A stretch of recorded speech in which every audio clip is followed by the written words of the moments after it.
Reading of the day, a reading from the Book of Lamentations, Lam 2-2, 10-14, 18-19. The Lord has consumed without pity all the dwellings of Jacob, he has torn down in his anger the fortresses of daughter Judah, he has brought to the ground in dishonor her king and her princes. On the ground in silence sit the old men of daughter Zion, they strew dust on their heads and gird themselves with sackcloth. The maidens of Jerusalem bow their heads to the ground. Worn out from weeping are my eyes, within me all is in ferment, my gall is poured out on the ground because of the downfall of the daughter of my people, as child and infant faint away in the open spaces of the town. In vain they ask their mothers, where is the grain? As they faint away like the wounded in the streets of the city, and breathe their last in their mother's arms. To what can I liken or compare you, O daughter Jerusalem? What example can I show you for your comfort, virgin daughter Zion? For great as the sea is your downfall, who can heal you? Your prophets had for you false and specious visions, they did not lay bare your guilt, to avert your fate, they beheld for you in vision false and misleading portents. Cry out to the Lord, moan, O daughter Zion. Let your tears flow like a torrent day and night, let there be no respite for you, no repose for your eyes. Rise up, shrill in the night, at the beginning of every watch, pour out your heart like water in the presence of the Lord, lift up your hands to him for the lives of your little ones who faint from hunger at the corner of every street. Gospel of the Day, from the Gospel according to Matthew, Mount 8-5-17.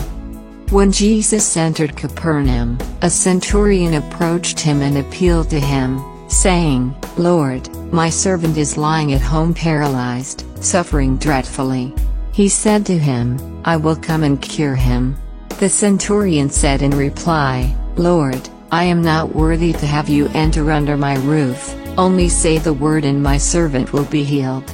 For I too am a man subject to authority, with soldiers subject to me.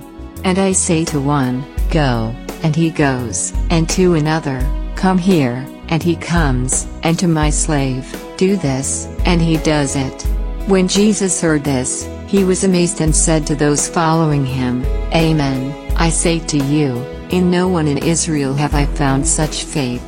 I say to you, many will come from the east and the west, and will recline with Abraham, Isaac, and Jacob at the banquet in the kingdom of heaven, but the children of the kingdom will be driven out into the outer darkness, where there will be wailing and grinding of teeth. And Jesus said to the centurion, You may go, as you have believed, let it be done for you. And at that very hour his servant was healed. Jesus entered the house of Peter, and saw his mother-in-law lying in bed with a fever. He touched her hand, the fever left her, and she rose and waited on him. When it was evening, they brought him many who were possessed by demons, and he drove out the spirits by a word and cured all the sick, to fulfill what had been said by Isaiah the prophet. He took away our infirmities and bore our diseases. Words of the Holy Father. The crowd comprises, so to speak, the living environment in which Jesus' mission, made up of healing and comforting words and actions, takes place. Jesus did not come to bring salvation in a laboratory, he does not preach from a laboratory, detached from people. He is in the midst of the crowd. In the midst of the people.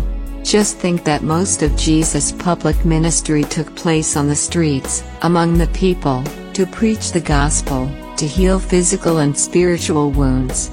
Amen.